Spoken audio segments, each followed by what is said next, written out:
انسان معاشرے میں جب جنم لیتا ہے، پیدا ہوتا ہے اور پھر وہ اپنی عمر کے منازل طے کرتا ہے، بہت سارے لوگوں سے اس کا سابقہ پڑتا ہے، بہت سارے لوگوں سے اس کا واسطہ پڑتا ہے۔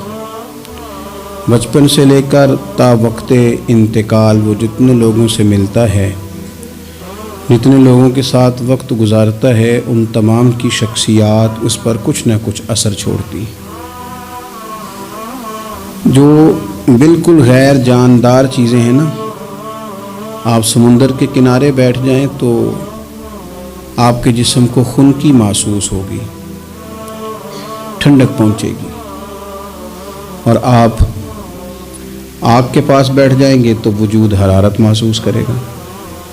انسان کا وجود ظاہری طور پر بھی اور باطنی طور پر بھی باہر کا خارجی اثر قبول کرتا ہے۔ اب بہت سارے لوگ ہیں جو یہ کہتے ہیں کہ میں بڑا پکا ہوں، مجھ پر کسی بات کا اثر نہیں ہوتا۔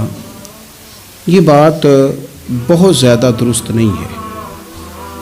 انسان بہرحال اثر قبول کرتا ہے۔ ہاں، جو لوگ علم میں، عمل میں اور نظریات میں بہت زیادہ پختہ ہو جاتے ہیں اور بہت زیادہ وہ معلومات رکھتے ہیں، وہ کئی دفعہ سامنے والا جب بات کرتا ہے تو اس کی بات کا جواب یا رد ان کے پاس موجود ہوتا ہے، تو پھر وہ اس اثر سے بچتے ہیں، لیکن کلیتاً نہیں۔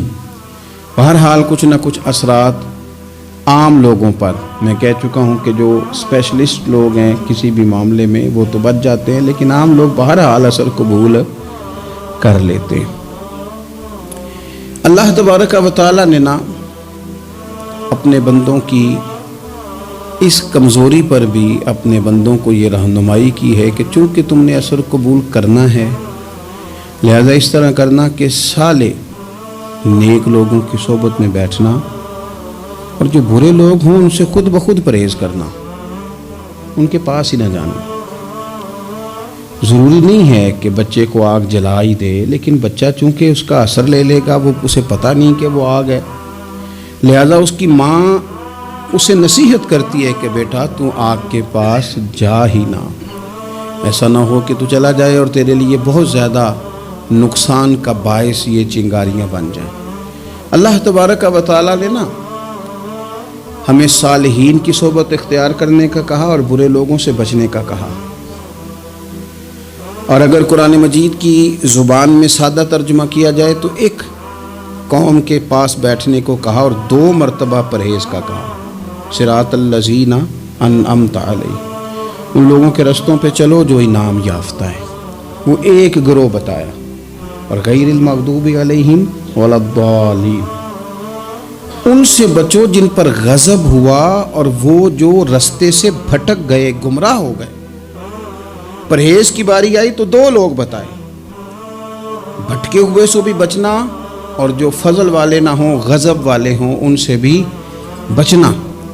تو صالح صحبت، اچھی صحبت، نیک لوگوں کے ساتھ اٹھنا بیٹھنا۔ قرآن مجید کی سورہ توبہ میں اللہ کریم ارشاد فرماتے ہیں والمؤمنون والمؤمنات بعضهم اولیاء بعض، مومن مرد اور مومن عورتیں ایک دوسرے کے مددگار ہیں، دوست ہیں، مددگار ہیں۔ کیا مدد کرتے ہیں؟ وہ مالی مدد کرتے ہیں، ان کو معاشی طور پر سپورٹ کرتے ہیں؟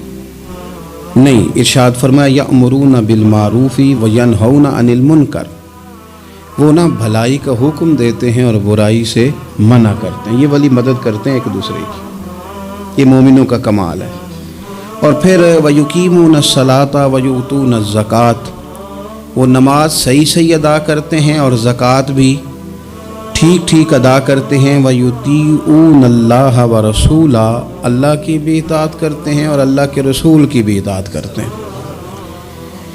ان کی مدد یہ ہے ایک دوسرے کے لیے کہ وہ بھلائی کا حکم دیتے ہیں، برائی سے منع کرتے ہیں، مل کے نمازیں پڑھتے ہیں، زکوٰۃ ادا کرتے ہیں، اللہ اور اس کے رسول کی اطاعت کرتے ہیں۔ فرمایا اولئک سیرحمہم اللہ، قربان جائے، کیا انداز کریمانہ ہے رب کریم کا۔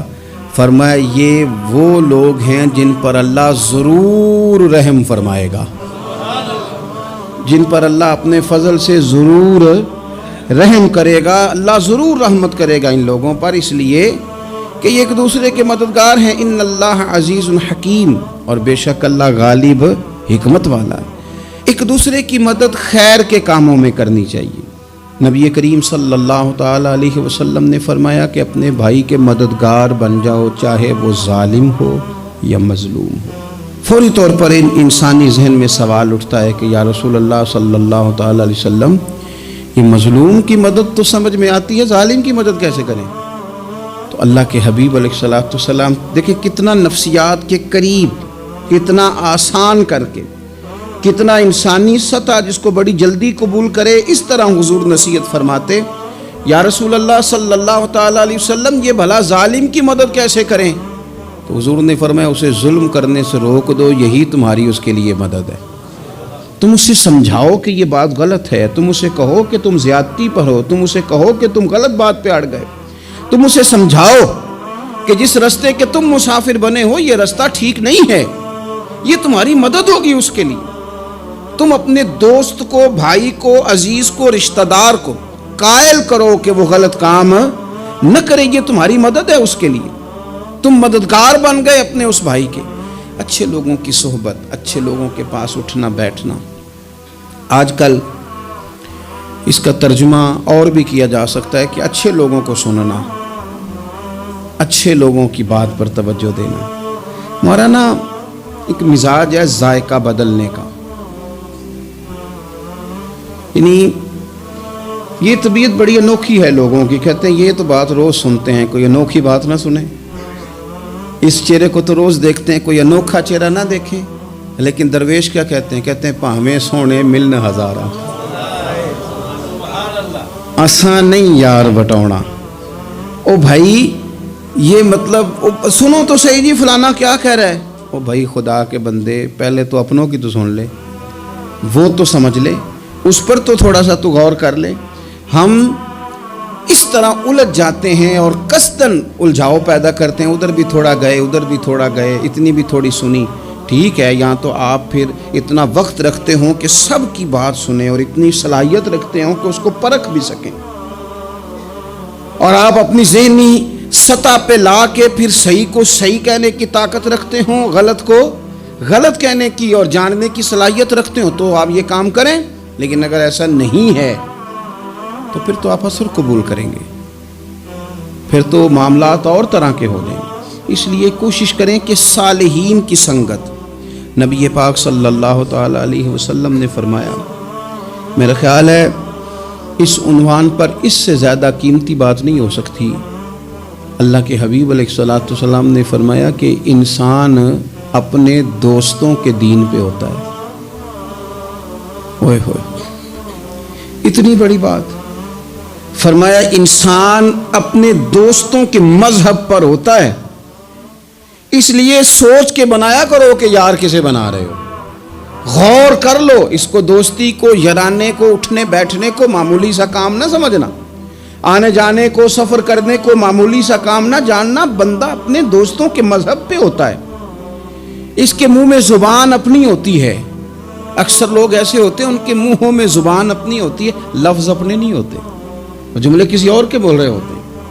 اس کا مطلب یہ ہوتا ہے کہ وہ سارا اثر قبول کر چکے ہیں کہ جو انہیں یہاں تو راہ حق پہ لے گیا ہے، اور اگر جس کا وہ اثر لے رہے تھے بندہ غلط تھا تو وہ انہیں غلط ترک پہ لے گیا ہے۔ ایک بات خواجہ حسن بصری کی، اللہ اکبر، صحیح لوگ چل رہے ہوتے ہیں، کسی درویش کے عقیدت مند ہوتے ہیں، تربیت پا رہے ہوتے ہیں، رستہ صحیح چل رہا ہوتا ہے، لیکن وہ مطلب فٹافٹ ایک کوئی شخص بیچ میں گھستا ہے اور آگے کہتا ہے نہیں میں تجھے بتاتا ہوں معاملہ تو کچھ اور ہے۔ وہ بالکل سڑک پہ صحیح چل رہے تھے، اب انہوں نے غلطی کیا کی، انہوں نے ہر چمکنے والی چیز کو سونا سمجھ لیا، انہوں نے ہر اجلی چیز کو طیب جان لیا۔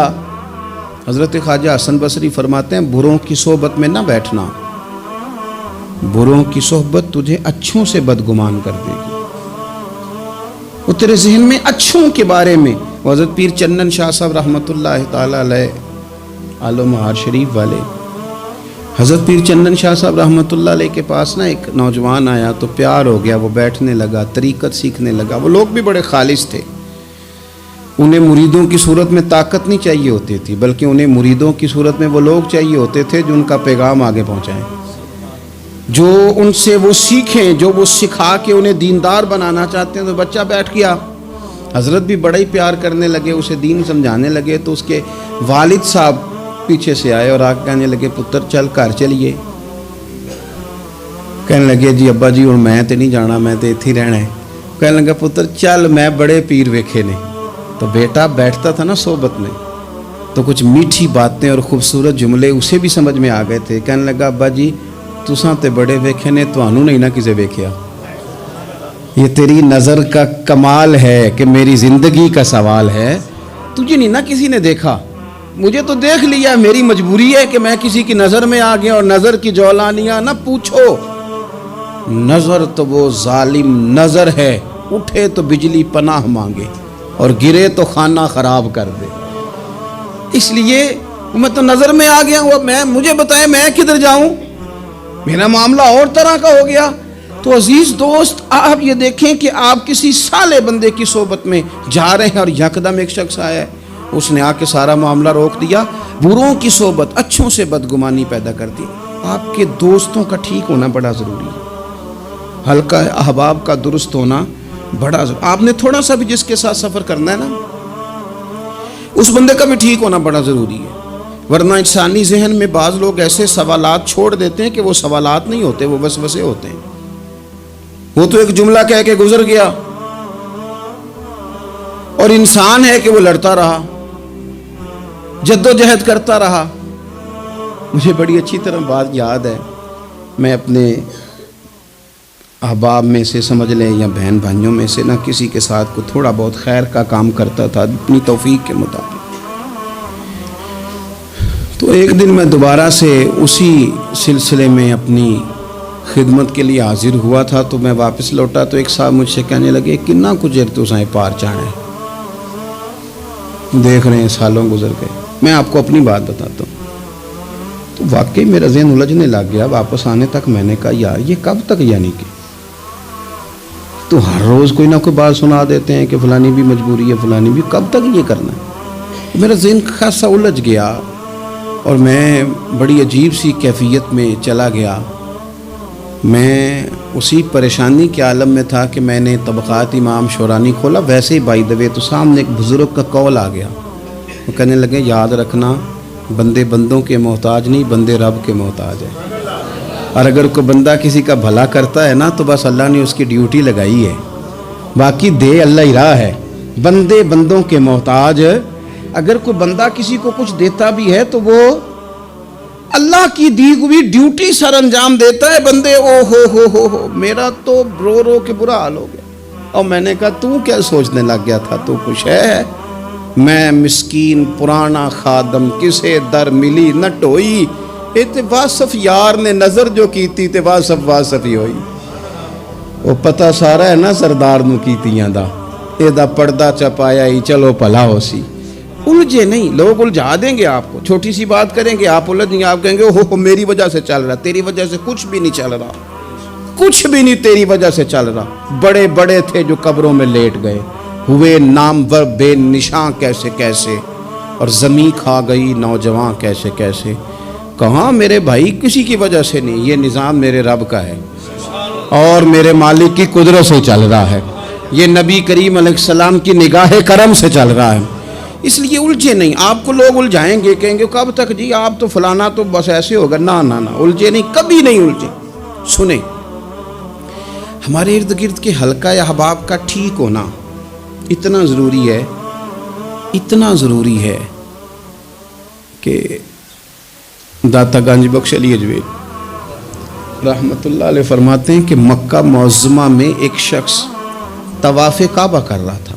بڑے سارے لوگ کہہ دیتے ہیں دعا میں یاد رکھنا، دعا میں یاد رکھنا، تو وہاں نا اپنی طلب اتنی زیادہ ہوتی ہے کہ وہ بندہ مطلب خزانے کے سامنے کھڑا ہے تو وہ کہتا ہے یہ بھی اپنے لیے لے لوں، یہ بھی اپنے لیے لے لوں، یہ بھی اپنے لیے لے لوں۔ ہوتے ہیں کچھ لوگ جن کو مطلب جو نظروں سے ہٹتے نہیں تو بندہ ان کے لیے دعا کرتا ہی رہتا ہے، لیکن زیادہ نہیں۔ میں آپ کو صحیح کہہ رہا ہوں، کم لوگ ہوتے ہیں.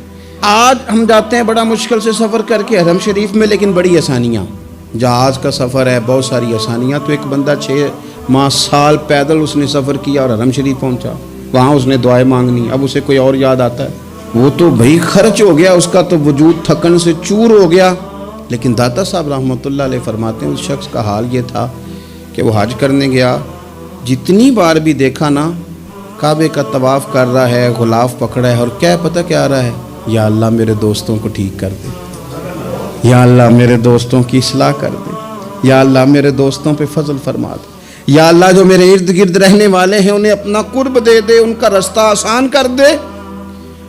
وہ کہتے ہیں ایک درویش سے نہ ہی رہا گیا، اس نے کہا خدا کے بندے کچھ اپنے لیے بھی مانگ، جتنی دفعہ تجھے دیکھا ہے تو کہتا ہے یا اللہ میرے دوست ٹھیک کر دے، میرے دوست ٹھیک کر دے. وہ کہنے لگا تمہیں پتہ ہی نہیں، یہ بھی میں اپنے لیے ہی مانگ رہا ہوں. اس نے کہا اپنے لیے کس طرح مانگ رہا ہے؟ کہنے لگا وہ ٹھیک رہیں گے نا تو پھر میں بھی ٹھیک ہی رہوں گا. جب چاروں جانب سے مشورہ ہی خیر کا ملے گا تو میں کیسے بگڑوں گا؟ جب وہ سارے مجھے اچھی رائے دیں گے اور اچھی طرف ہی قائل کریں گے تو کیسے کام خراب ہوگا؟ تو میں بالواسطہ اپنے لیے ہی اللہ سے سوال کر رہا ہوں کہ یا اللہ انہیں سوار دے تاکہ میرا بھی فائدہ ہو جائے. اپنے حلقہ اثر میں ایک تو خود اچھی بات کریں، بری نہ کریں، اور دوسرا نہ کوشش کریں کہ ایسے لوگوں کے پاس جا کے بیٹھیں. اور جا کے بیٹھنے کے لیے بھی نا انسان کا پہلے ارادہ، پہلے نیت. ہم جب کسی جگہ جاتے بھی ہیں تو ہماری نظریں اتنی طائرانہ پہلے پڑتی ہیں، اتنی تنقید کرتے ہیں. پہلے ہم نے اپنے ذہن میں جو خاکہ بنایا ہوتا ہے نا کسی کا، پہلے اس میں اسے تولتے ہیں. پہلے ہم پوری طرح نچوڑ کے دیکھتے ہیں کہ کون سی چیز صحیح ہے اور کون سی غلط ہے. اس ذائچے میں اگر کوئی پھر بھی پورا اتر آئے، پھر بھی اس کی کہی ہوئی باتوں کو اس ذوق سے قبول نہیں کرتے.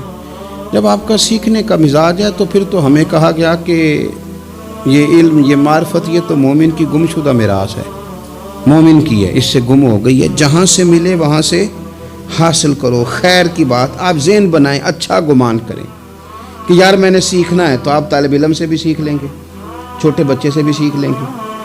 اگر آپ کا ذہن ہے اور اگر یہ نہیں ہے تو پھر میرے بھائی اینک اتنی تگڑی ہے، اتنی سخت ہے کہ اس کے شیشوں پر کوئی پورا اتر سکتا ہی نہیں، تو پھر کس طرح سیکھیں گے؟ آپ حضرت ابن الجوزی رحمۃ اللہ علیہ فرماتے ہیں کہ ایک درویش تھے، حضرت ابو ہاشم ان کا نام تھا. کہتے ہیں بڑی مجبوری تھی، مجھے کہیں جانا تھا تو کشتی نہیں مل رہی تھی.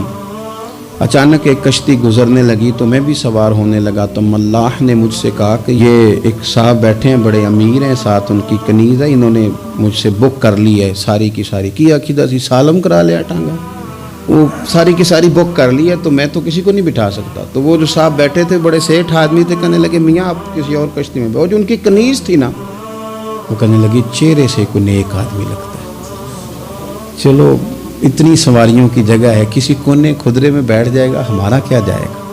کہا اچھا چلو آ جاؤ. کہتے میں کونے میں بیٹھ گیا. تھوڑا رستہ آگے گیا، انہوں نے کھانے کا سامان نکالا، مجھے بھی کھلایا.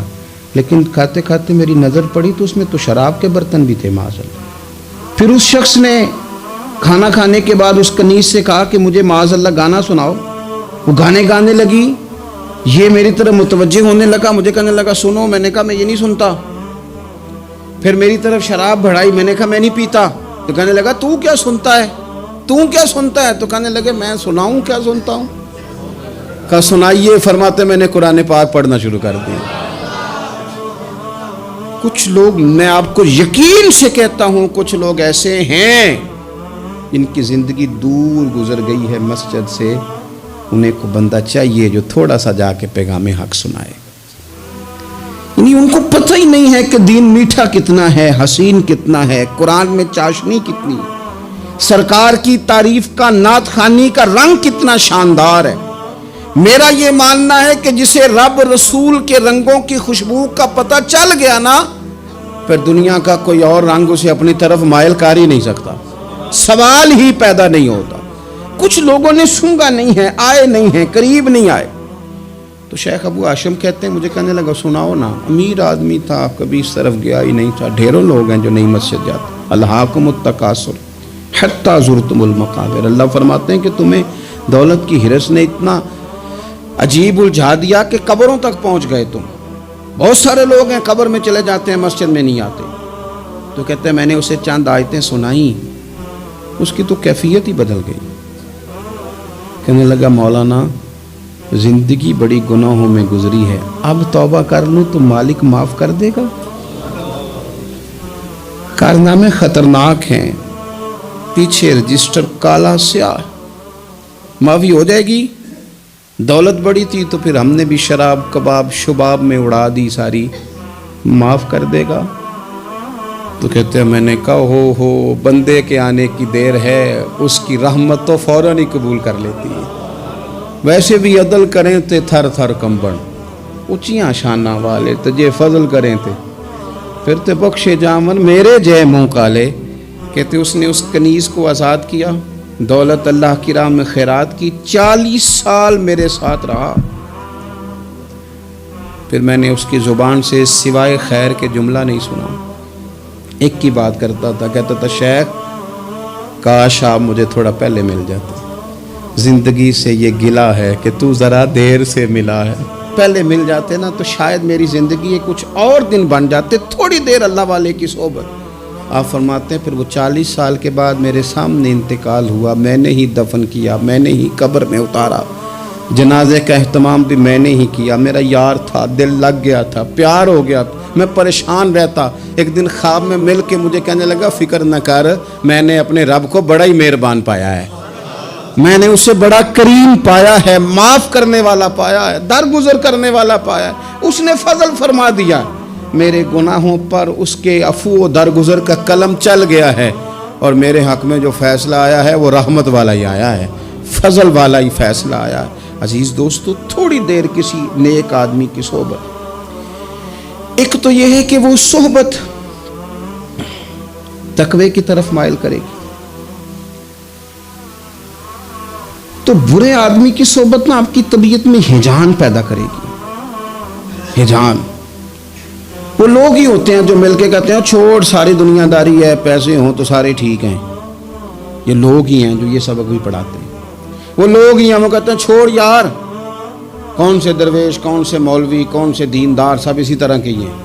یہ لوگ ہی ہیں جو کہتے ہیں چھوڑو میاں تم کس چکر میں پڑ گئے, ابھی تو اتنی عمر پڑی ہے. یہ سب چیزیں ہیں. ہمارے صاحب رحمۃ اللہ علیہ ارشاد فرمایا کرتے تھے کہ بڑے بڑے گھروں کے مہمان نہ بننا, اور نہ بڑے بڑے اونچے اونچے مکان. تمہارا بھی دل چاہے گا کبھی میرا بھی اس طرح کا گھر ہو جائے نا. بڑے بڑے اونچے اونچے منصب دار لوگوں کے پاس نہ جانا, ورنہ تمہارا خیال بڑھے گا. دعوت کے لیے جانا, پیغام حق کے لیے جانا, وہ معاملہ ایک الگ ہے, لیکن اس شوق سے جانا کہ یہ بڑا آدمی ہے, فرمایا تمہارے لیے مشکل ہو جائے گی. تمہارا دل کہے گا کہ تو اتنے بڑے گھر میں کیوں نہیں رہ سکتا. اور پھر میں نے یہ بھی دیکھا ہے کہ بڑے بڑے خیر والے لوگ تھے لیکن صحبت بری مل گئی, لوگ نہیں ٹھیک مل سکے, مشیر نہیں ٹھیک مل سکے, معاونین نہیں ٹھیک مل سکے, رستے میں رہ گئے. صحیح بخاری میں ایک بادشاہ کا واقعہ ہے, بادشاہ کا. میں نے جب اسے پڑھا تو میں حیران ہی رہ گیا کہ یہ جو مشیر وزیر ہوتے ہیں یہاں تک لے جاتے ہیں بندے کو. ہمارے ایک وزیر صاحب نے تھوڑے دن پہلے کہا ہے بیچارے نا خبروں میں رہنے کے لیے اس طرح کی شرارتیں کرتے ہیں. اس کی وجہ یہ ہوتی ہے کہ ملک کا نظام تو چلتا نہیں, پھر وہ چاہتے ہیں کچھ لوگوں کو ادھر الجھا دو تاکہ وہ اصل سے ان کی توجہ ہٹ جائے. انہوں نے کہا جی قائد اعظم اسلامی ملک نہیں بنانا چاہتے. وہ کون سا بنانا چاہتے تھے؟ پاکستان کا مطلب کیا؟ لا الہ الا اللہ محمد رسول اللہ صلی اللہ علیہ وسلم. میں آپ کے جواب میں صرف اتنی بات کہوں گا کہ جو پاکستان بنانے والے تھے نا وہ آپ کی طرح کے لوگ نہیں بنانا چاہتے تھے, آپ کی طرح کے لوگوں کے حوالے نہیں کرنا چاہتے. ہمارے لیڈروں کا یہ حال ہے کہ اس طرح کے لوگوں کو مشیر بنا لیتے ہیں, وزیر بنا لیتے ہیں. یہ کتنی رکاوٹ پیدا کرتے ہیں, کتنی تباہی کرتے ہیں. دیکھیے بخاری میں موجود ہے, ہرقل بادشاہ نے حضرت ابو سفیان رضی اللہ تعالیٰ عنہ جو اس وقت ابھی کلمہ نہیں پڑھتے تھے ان کو بلا کے نبی پاک علیہ السلام کے بارے میں ساری باتیں پوچھی.